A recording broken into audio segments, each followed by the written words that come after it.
Pembacaan firman Tuhan kita pada pagi hari ini dipetik dari dalam Nehemia pasal yang ke-8 ayat yang pertama hingga ayat yang ke-19. Nehemia pasal ke-8 ayat yang pertama hingga ayat yang ke-19. Maka serentak berkumpullah seluruh rakyat di halaman di depan pintu gerbang air. Mereka meminta kepada Ezra, ahli kitab itu, supaya ia membawa kitab Taurat Musa, yakni kitab hukum yang diberikan Tuhan kepada Israel.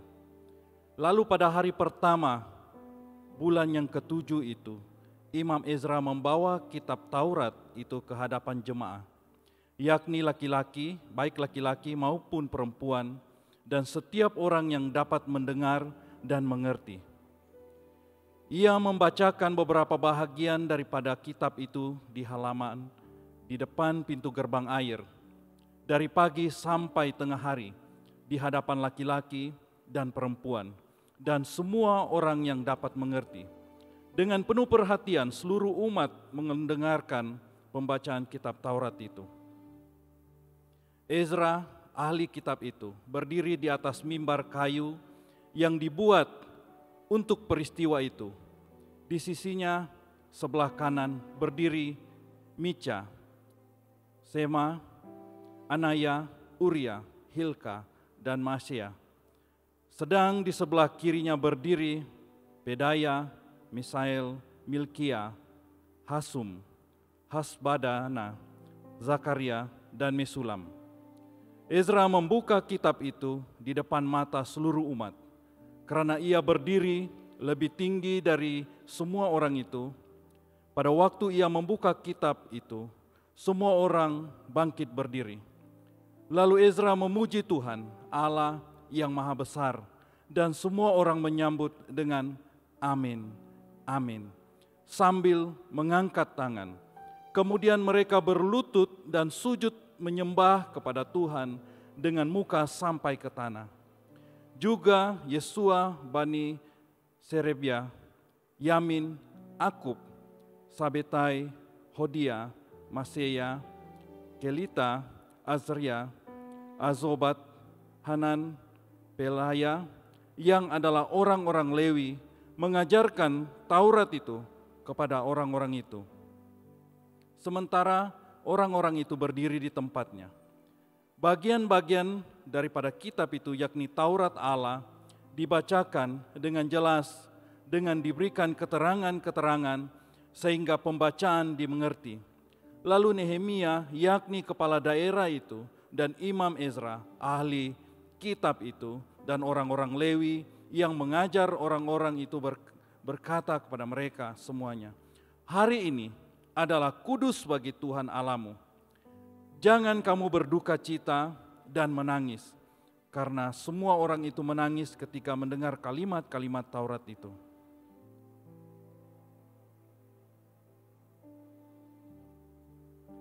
Lalu berkatalah ia kepada mereka, pergilah kamu, makanlah sedap-sedapan, dan minumlah minuman manis, dan kirimlah sebagian kepada mereka yang tidak sedia apa-apa, karena hari ini adalah kudus bagi Tuhan kita. Jangan kamu bersusah hati, sebab sukacita, karena Tuhan itulah pelindunganmu. Juga orang-orang Lewi menyuruh semua orang itu supaya diam dengan kata-kata, tenanglah, hari ini adalah kudus, jangan kamu bersusah hati. Maka pergilah semua orang itu untuk makan dan minum, untuk membagi-bagi makanan dan berpesta ria, karena mereka mengerti segala firman yang diberitahukan kepada mereka. Pada hari yang kedua, kepala-kepala kaum, keluarga seluruh bangsa, juga para imam dan orang-orang Lewi berkumpul pada Ezra, ahli hukum Taurat itu, untuk menelaah kitab-kitab Taurat itu. Maka didapatinya tertulis dalam hukum yang diberikan Tuhan dengan perantaran Musa, bahwa orang Israel harus tinggal dalam pondok-pondok pada hari raya bulan yang ke-7, dan bahwa di semua kota mereka dan di Yerusalem harus disampaikan berita dan pengumuman yang berbunyi, "Pergilah ke gunung, ambillah daun pokok zaitun, daun pohon minyak, daun pohon murat, daun pohon kurma, dan daun dari pohon-pohon yang rimbun, guna membuat pondok-pondok sebagaimana tertulis." Maka pergilah orang mengambil daun-daun itu, lalu membuat pondok-pondok masing-masing di atas atap rumahnya, di perkarangan mereka, juga di pelantaran-pelantaran rumah Allah, di lapangan pintu gerbang air, dan di lapangan pintu gerbang Efraim. Seluruh jemaat yang pulang daripada pembuangan itu membuat pondok-pondok dan tinggal di situ. Memang sejak zaman Yosua bin Nun sampai hari itu orang Israel tidak pernah berbuat demikian. Maka diadakan pesta ria yang amat besar. Bahagian-bahagian kitab Taurat itu dibacakan tiap hari, dari hari pertama sampai hari terakhir. 7 hari lamanya mereka merayakan hari raya itu, dan pada hari yang ke-8 ada pertemuan raya sesuai dengan peraturan. Demikianlah firman Tuhan. Syukur kepada Allah. Mari bersama mengangkat penyembahan ini sebelum kita mendengarkan firman Tuhan.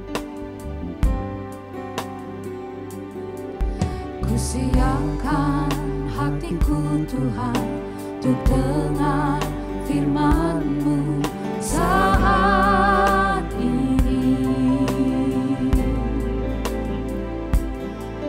Ku sujud menyembah-Mu Tuhan dalam hadirat-Mu saat ini. Curahkan urapan-Mu Tuhan bagi jemaat-Mu saat ini. Hatiku telah siap Tuhan untuk dengar firman-Mu.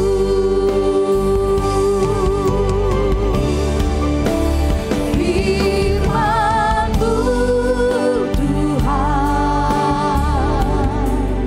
tiada berubah.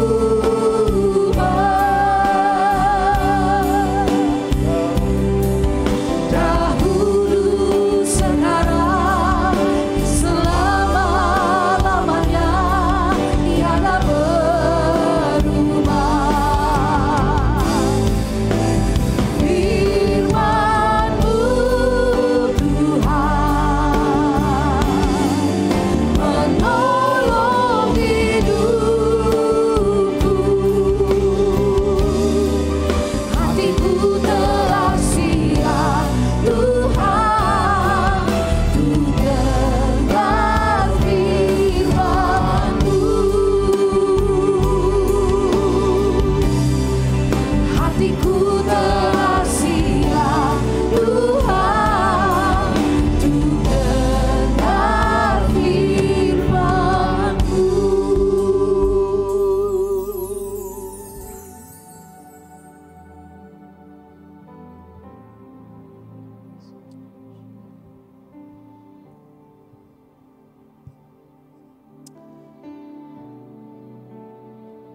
Bapa kami yang sangat baik, Bapa yang tidak pernah merancangkan apa yang jahat bagi kami, buatan tangan Bapa sendiri. Bahkan Engkaulah Bapa kami yang setia, yang tidak pernah meninggalkan kami walau sesaat sekalipun. Engkau adalah Immanuel, Allah yang menyertai kami. Kami mau mempersembahkan tubuh kami kepadamu sebagai persembahan yang hidup, yang kudus dan berkenan kepadamu. Dan biar ini menjadi ibadah kami yang sejati kepadamu. Kiranya hidup kami ini menjadi kemuliaan bagimu dan menjadi saluran berkat Tuhan bagi orang-orang di sekeliling kami. Kami bersyukur kepadamu karena Engkau masih memberikan kami kesempatan untuk beribadah kepadamu di tempat ini pada hari ini. Semuanya oleh karena kebaikan-Mu, oleh karena anugerah-Mu yang begitu besar bagi kami. Kami mau berdoa waktu kami mendengar pemberitaan firman-Mu, supaya kami dapat mendengar pemberitaan firman-Mu dengan jelas. Roh Kudus-Mu menolong kami untuk memahami kebenaran firman-Mu. Dan biar hati kami terbuka luas untuk menerima firman Tuhan. Mengizinkan firman-Mu dan Roh Kudus-Mu yang mengubah hati kami. Bahkan seluruh hidup kami.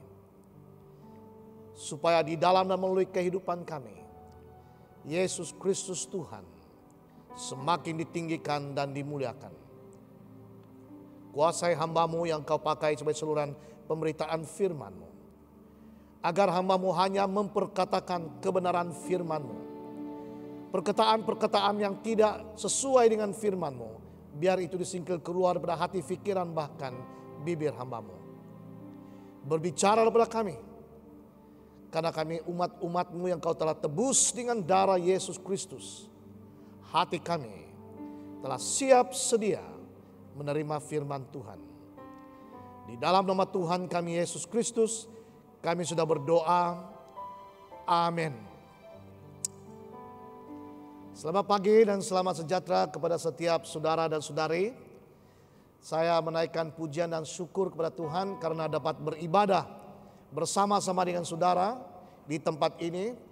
Walaupun kali ini saya datang beribadah di tempat ini ada kelainannya, dan saudara tahu apa sebabnya, karena kita masih lagi dalam suasana pemulihan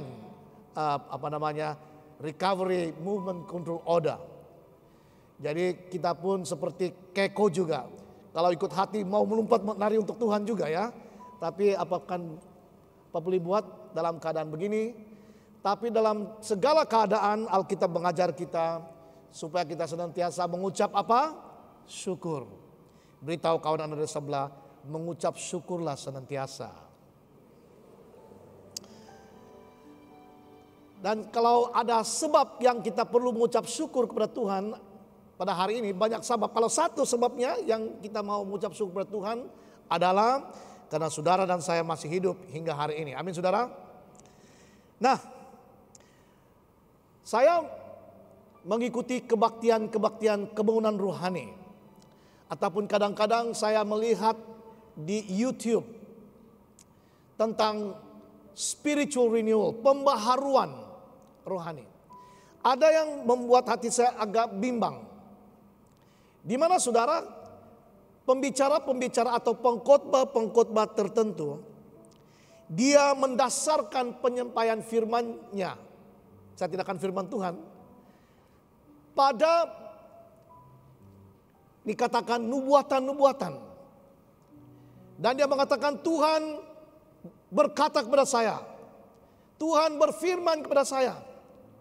Dan dia katakan begini, kianlah apa yang dikatakan oleh Tuhan kepada saya. Dan khotbahnya berkisar pada nubuatan-nubuatan itu. Yang kedua, dia juga mendasarkan pemberitaannya pada penglihatan-penglihatan, visi-visi. Tuhan memberikan saya visi. Tuhan memberikan saya penglihatan. Dan saya tunggu-tunggu bila firman Tuhan dibacakan.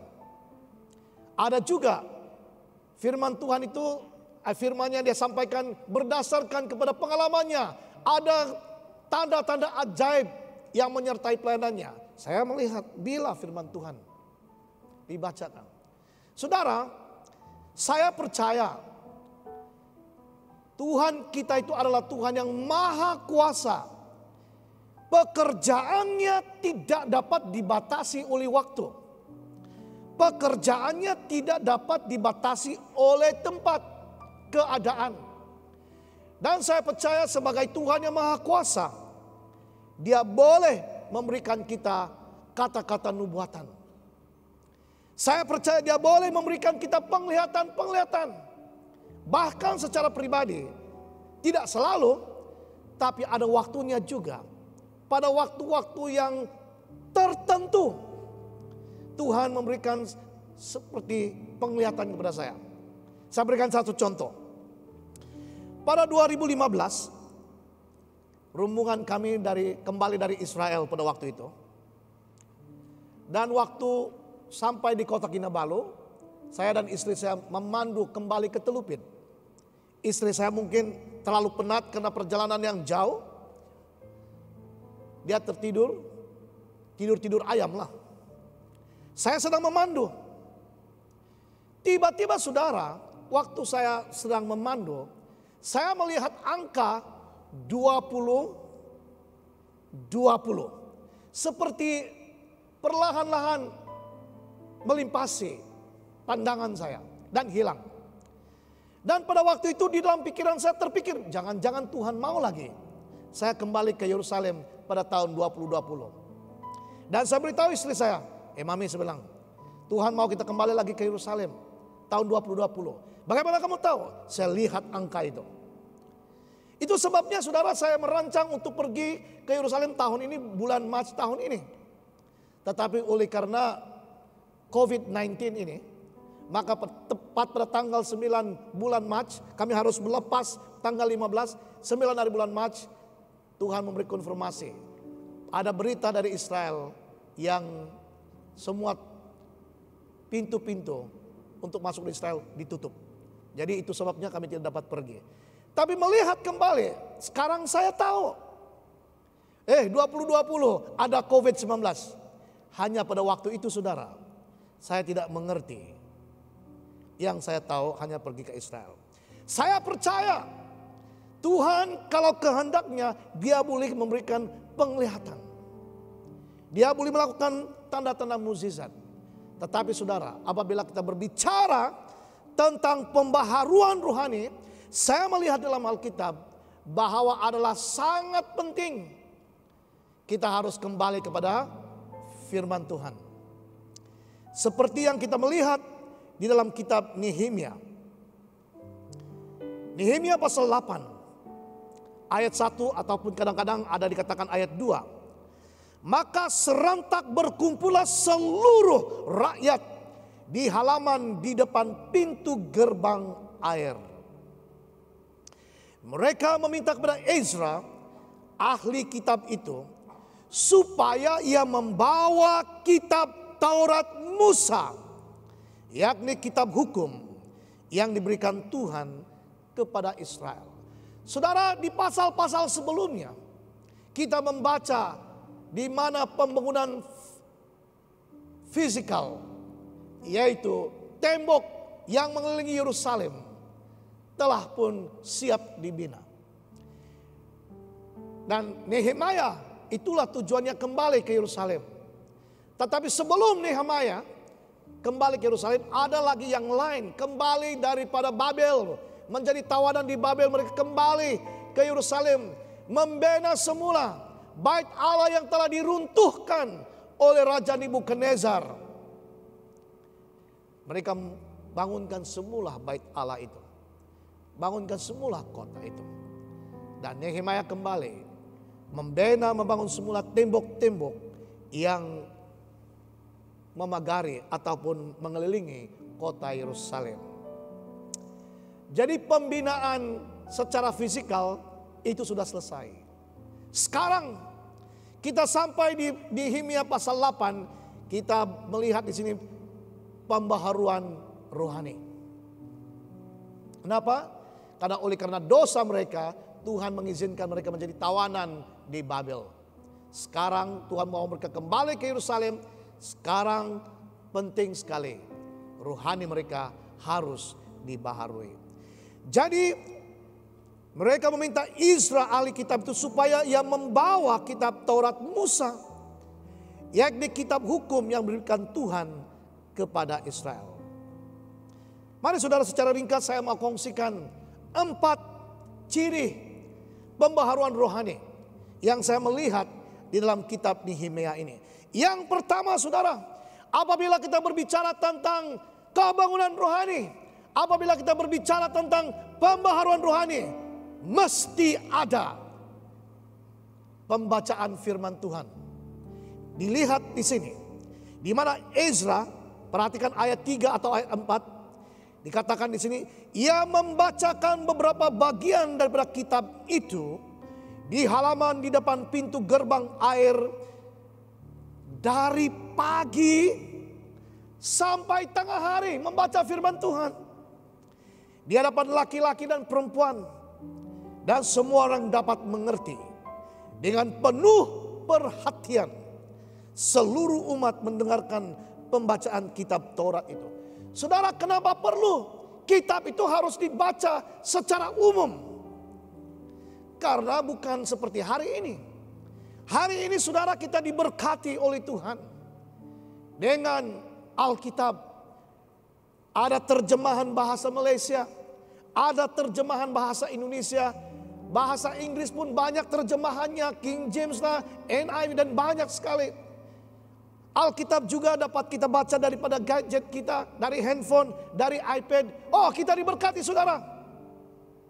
Kita boleh membaca sendiri firman Tuhan. Tetapi pada waktu itu, umat Tuhan tidak semua memiliki kitab Taurat Musa seperti yang kita ada hari ini. Maka Ezra, seorang ahli Taurat ini, dia diminta oleh umat Tuhan. Dengan kata yang lain, jemaat yang meminta supaya firman Tuhan itu dengan kata lain dibawa dan dibaca.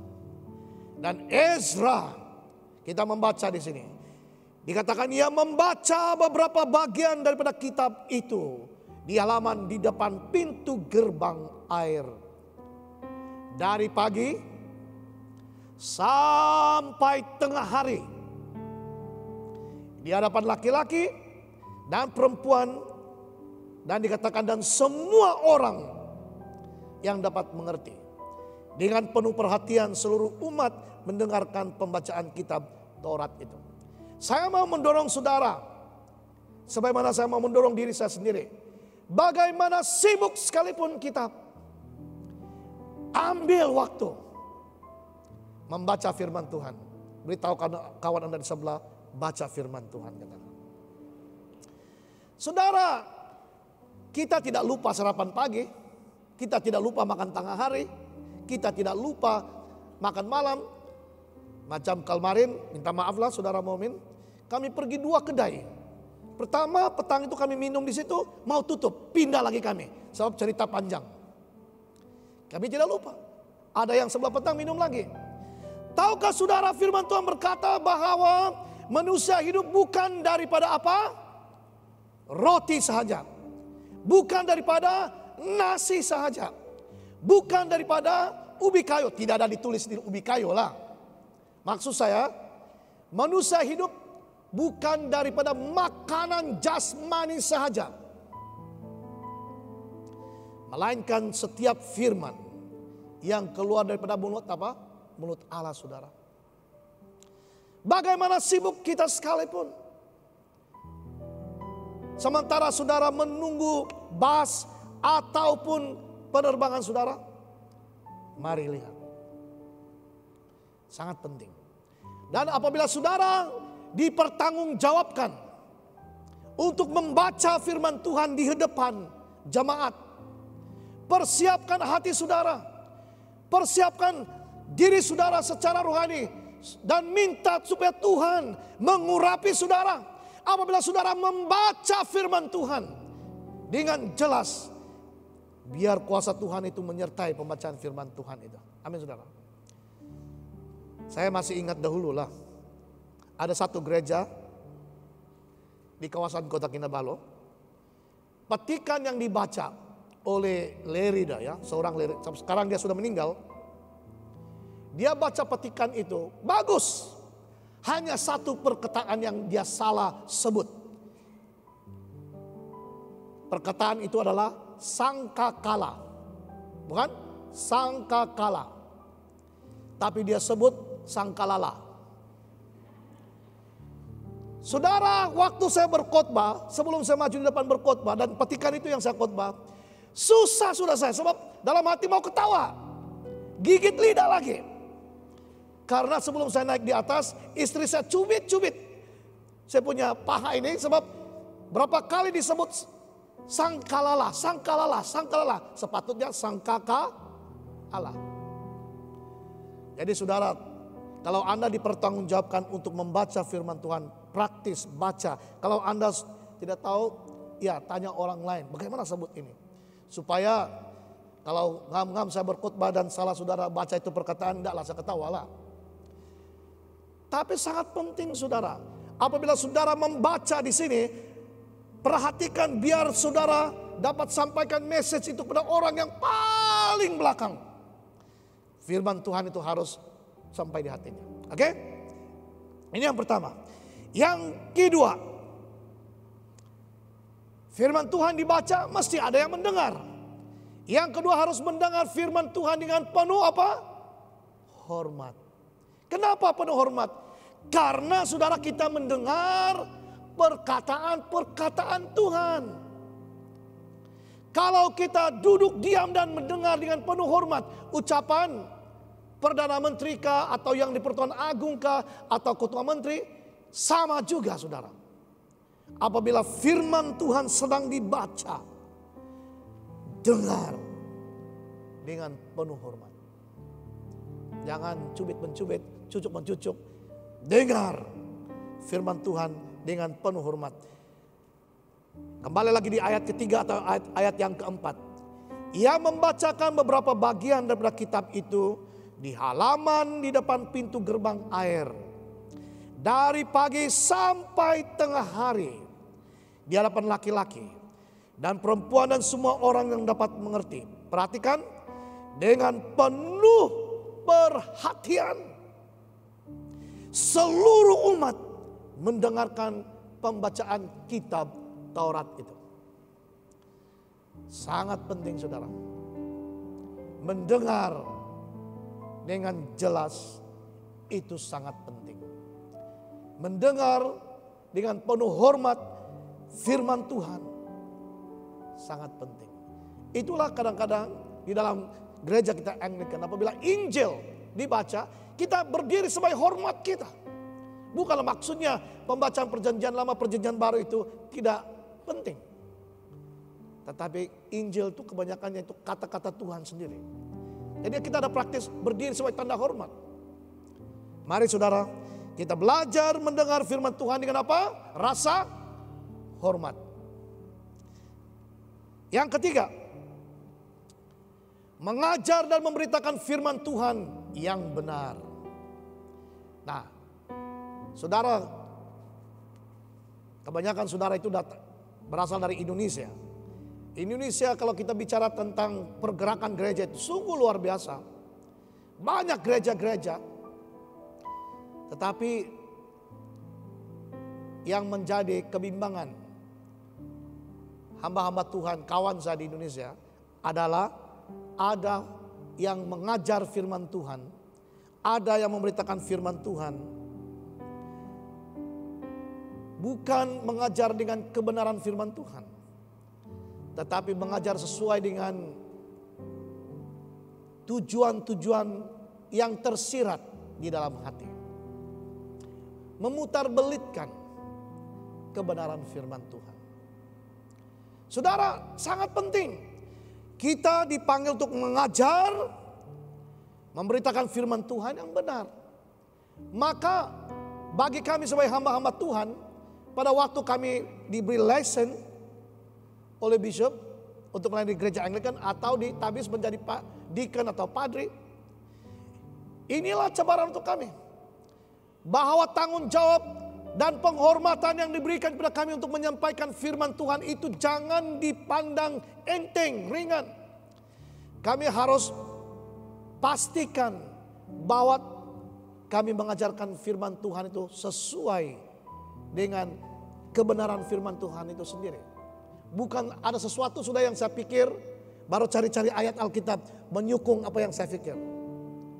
Saudara, untuk berbuat demikian perlu bukan hanya membaca, tetapi pembelajaran firman Tuhan. Mari kita saudara melihat ayat 7 atau ayat 8. Juga Yesua, Bani Serebia, Yamin, Akub, Sabetai, Hodia, Masia, Kelita, Azaria, Yozabat, Hanan, pelaya, yang adalah orang-orang Lewi. Sangat penting, mereka ini semua adalah orang-orang apa? Lewi, orang-orang yang biasanya membantu para imam. Mereka mengajarkan Taurat itu kepada orang-orang itu sementara orang-orang itu berdiri di tempatnya. Ayat 8 atau 9. Bagian-bagian daripada kitab itu yakni Taurat Allah dibacakan dengan apa saudara? Dengan apa? Jelas. Dengan diberi keterangan-keterangan, artinya diberi penjelasan. Apa maksud sebenarnya ayat ini? Sehingga pembacaan dimengerti. Saya masih ingat waktu saya di sekolah Alkitab, taman saya yang sama-sama bersekolah, dia berkata kepada saya seperti ini. Money is the root of all evil, katanya. Uang adalah akar dari segala kejahatan. Saudara setuju atau tidak? Saya katakan kepada dia, kamu salah. Saya katakan kepada dia, kamu salah. Sebab apa? Bukan uang itu akar segala kejahatan. Alkitab mengatakan the love of money, cinta akan uang, betul? Itu adalah akar segala kejahatan, bukan uang. Nah, kalau saudara mengatakan uang saudara itu adalah akar segala kejahatan, saudara tidak mau perlu uang Anda, bagus saudara bawa uang Anda dan beri kepada gereja. Yang menjadi salah adalah cinta akan uang. Yang hidupnya menjadi hamba kepada uang adalah akar segala kejahatan.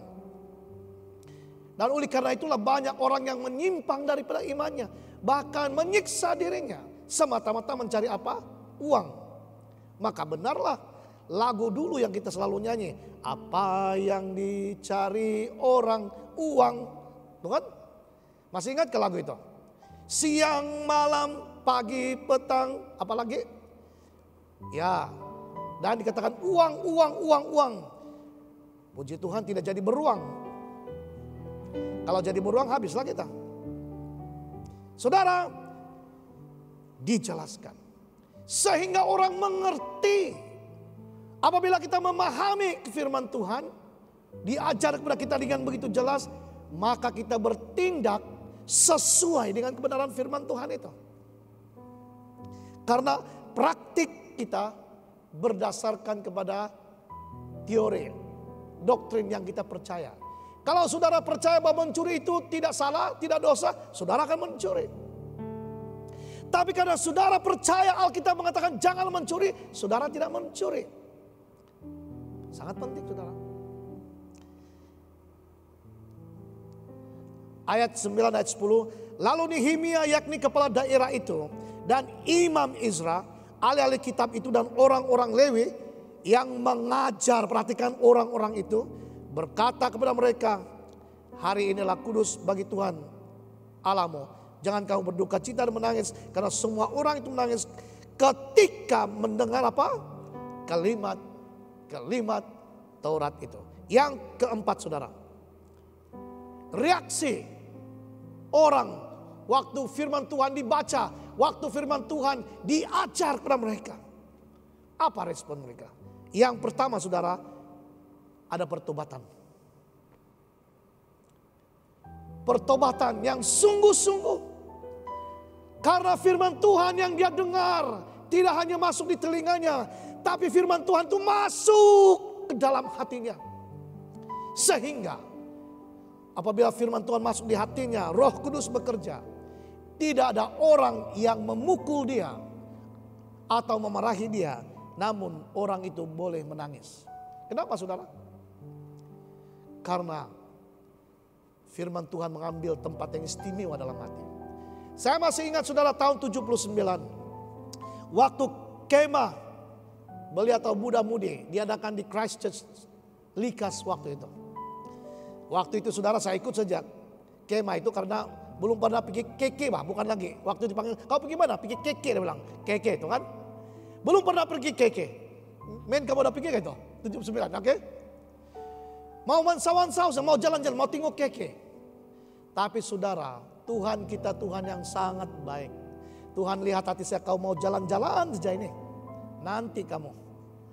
Saudara, waktu kemah itu, firman Tuhan disampaikan oleh Reverend Matthew Chow dari Indonesia. Sangat simpel, sederhana, tapi itu cukup membuat saya menangis.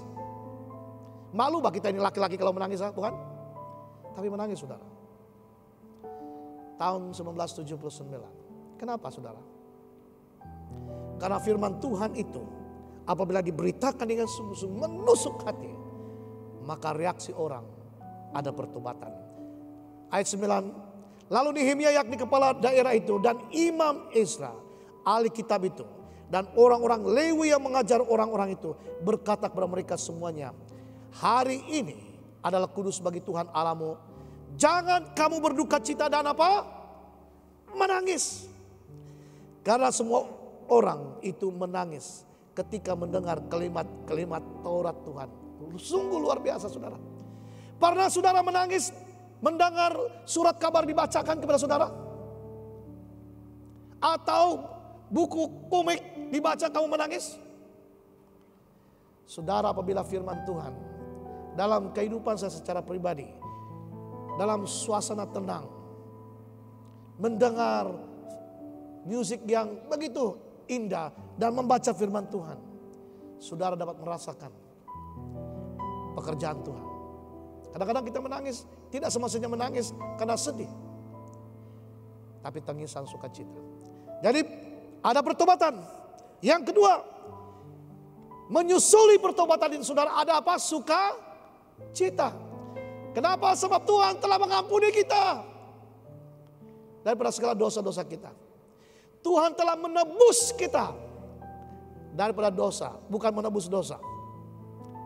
Tuhan menghapus dosa. Dia menebus kita. He redeemed us. Dia menebus kita daripada dosa. Dan memikir tentang kebaikan Tuhan kepada kita yang tidak layak ini, tapi dijadikan oleh Tuhan layak di hadapannya. Semuanya oleh karena anugerahnya. Bukankah itu membuat hati kita bersuka cita? Bahwa Tuhan melihat saudara dan Tuhan mengasihi saudara. Jadi bersukacita, ada sukacita di sebalik pertobatan yang sungguh-sungguh. Amin, saudara. Yang ketiga, perbuatan yang baik. Saya katakan, ada perbuatan yang baik yang menyusul. Saudara, kita tidak diselamatkan oleh perbuatan baik kita. Jangan ada yang membanggakan diri dengan penuh hormat, bukan seperti agama sepupu kita. Kalau perbuatan baik kamu itu lebih berat daripada yang jahat, insya Allah boleh masuk. Kemasukan ke surga saudara bukan diukur berapa beratnya perbuatan baik saudara, tetapi berbicara tentang kesempurnaan, betul? Tapi oleh karena kita manusia berdosa, bagaimana kita tidak sempurna? Tetapi inilah yang sukar dimengerti oleh ramai orang. Di mana Tuhan meninggalkan tempatnya di surga, datang rela mengangkat segala dosa-dosa kita, dan dia rela mati di atas kayu salib. Melalui darahnya kita beroleh penebusan. Apa yang kita perlu lakukan hanya meresponi dengan iman, Tuhan Yesus, aku mau bertobat daripada dosa-dosaku. Aku menerima Engkau sebagai Tuhan dan penyelamatku. Perbuatan baik bukan menyelamatkan kita, tetapi perbuatan baik kita itu adalah hasil daripada iman kita kepada Tuhan. Hasil pada hubungan kita dengan Tuhan apabila kita sudah bertobat. Saudara, maka ada perubahan dalam kehidupan kita. Saya tidak mengatakan saya sempurna hari ini, tidak. Tapi saya pikir hari ini hidup saya jauh lebih baik daripada yang dulu-dulu. Saudara Momin tahulah, kontannya dia. Kalau main bola, habis kamu juga. Apalagi pada waktu itu saudara, saya ada baca-baca. Tahu kalau bertumbuk, orang besar pun saya tumbuk. Hingga hari ini saya masih boleh baca. Ingat tuh bacaannya, tapi no mupawa. Hidup saya dahulu, hari ini jauh lebih baik daripada dahulu. Saya tidak akan katakan sempurna. Ada perubahan saudara. Apa yang kita melihat di sini ayat 10 atau 11, lalu berkatalah kepada mereka, pergilah kamu makanlah sedap-sedapan. Woi, hebat toh? Tapi Mahathir bilang, Tun Mahathir, makin sedap itu makanan harus berhenti. Tapi susah pula kita berhenti kalau makin sedap, makin lagi tambah injen, turun mau makan. Dikatakan, pergilah kamu makanlah sedap-sedapan dan minumlah minuman manis dan kirimlah, perhatikan, sebahagian kepada mereka yang tidak sedia apa. Saudara, orang yang sudah diubah oleh Tuhan hidupnya, dia memiliki kemurahan dalam hatinya, saudara.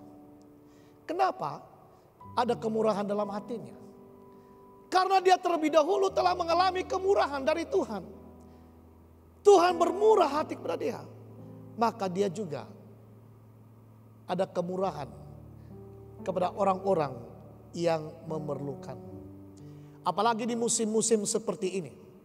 Saudara, banyak orang atau ramai orang yang mungkin kehilangan pekerjaan. Gereja-gereja lokal kita di seluruh diocese secara kawangan juga terkesan daripada kesan pergerakan, perintah kawalan pergerakan, dan pemberian kita menurun. Saya memikir secara pribadi, saya mau juga supaya diocese ada uang. Tapi firman Tuhan menegur saya. Satu hari saya membaca cerita tentang janda miskin di Sirfat dan Nabi Ilya. Janda miskin ini sedang mencari kayu supaya dia pulang, dan dengan tepung yang begitu sedikit dan minyak yang sedikit dia boleh membuat roti, dia makan bersama anaknya dan mati. Tidak ada, sudah. Datang hamba Tuhan ini Ilya. Dia cakap, kau pulang, kau buat roti untuk saya. Sedangkan perempuan ini sudah hanya memiliki yang sedikit sekali. Tetapi kita tahu ceritanya, saudara. Dia percaya apa yang dikatakan oleh hamba Tuhan itu. Dan Alkitab memberitahu kepada kita bahwa kalau tadinya dia hanya memiliki tepung yang begitu sedikit dan minyak yang sedikit. Tetapi saya percaya tindakan kemurahannya itu, tindakan itu menceritakan imannya terhadap perkataan hamba Tuhan itu.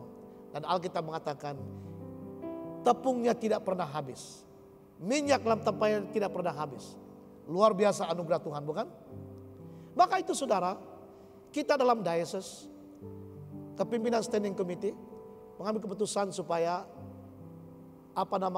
taksiran ataupun asesmen untuk dihantar ke diocese selama 6 bulan dalam tahun ini kita mansuhkan.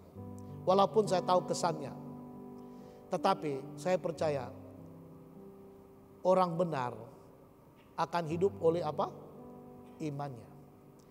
Apabila kita mengungsikan kemurahan Tuhan, Tuhan juga akan memberkati kita dengan kemurahannya tepat pada waktunya. Yang seterusnya, ketaatan. Ayat 15 atau 16. Dan bahwa di semua kota, ayat 15. Dan bahwa di semua kota mereka dan di Yerusalem harus disampaikan berita dan pengumuman yang berbunyi. Pergilah ke gunung, ambillah daun pohon zaitun, daun pohon minyak, daun pohon murad, daun pohon korma, dan daun dari pohon-pohon yang rimbun guna membuat pondok-pondok sebagaimana tertulis. Ayat 16. Maka pergilah, perhatikan, maka pergilah orang mengambil daun-daun itu, lalu membuat pondok-pondok masing-masing di atas atap rumahnya, di perkarangan mereka, juga di pelataran-pelataran rumah Allah, di lapangan pintu gerbang air dan di lapangan pintu gerbang Efraim. Firman Tuhan yang dibaca, mereka mentaati dan mereka lakukan apa yang dikatakan oleh firman Tuhan. Saudara, firman Tuhan itu hanya menjadi berkat dalam hidup saudara apabila kita tidak hanya mendengar firman Tuhan. Apabila kita simpan firman Tuhan dalam hati kita dan dengan kekuatan dari Tuhan, kita mempraktikkan, melakukan firman Tuhan itu dalam kehidupan kita, pasti firman Tuhan itu menjadi berkat dalam hidup saudara. Amin. Seterusnya, mereka menyembah penyembahan. Lalu Ezra memuji Tuhan, Allah yang maha besar. Dan semua orang menyambut dengan kata-kata ini, amin, amin, sambil mengangkat tangan. Perhatikan, kemudian mereka berlutut dan sujud menyembah kepada Tuhan dengan muka sampai ke tanah. Saudara, Tuhan itu maha kudus. Awesome God. Apabila firman Tuhan dibaca dan diajar kepada mereka, saudara, inilah respon mereka. Mereka menyembah Tuhan. Penyembahan yang bukan sekedar di mulut. Karena di dalam kitab Yesaya, kalau tidak silap Yesaya 29 ayat 13, Tuhan berkata, orang-orang ini datang kepadaku, mendatang kepadaku dengan mulutnya, padahal hatinya jauh daripada aku. Saya harap saudara, hari ini kita datang kepada Tuhan di gereja hari ini, kita menyembah Dia dengan mulut kita, pastikan hati kita dekat pada Tuhan.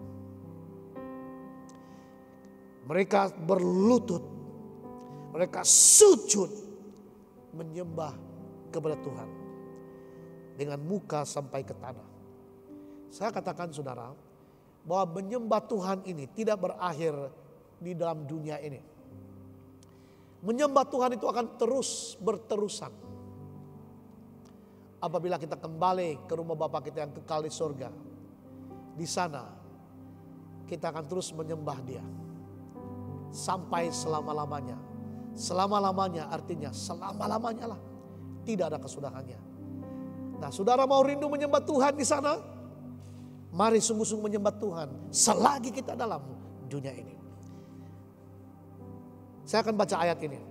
Bagian-bagian kitab Taurat Allah itu dibaca tiap-tiap hari dari pertama sampai hari terakhir. 7 hari lamanya mereka merayakan hari raya itu. Dan pada hari yang ke-8 ada pertemuan raya sesuai dengan peraturan. Saya mau akhiri dengan ayat ini daripada kitab Ezra. Biarlah kita belajar daripada Ezra.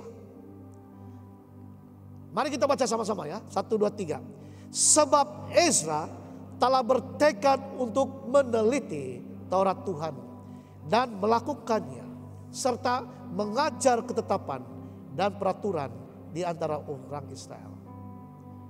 Pembaharuan rohani tidak boleh dipisahkan daripada firman Tuhan. Semoga Tuhan memberkati saudara dan saudara sekalian. Amin.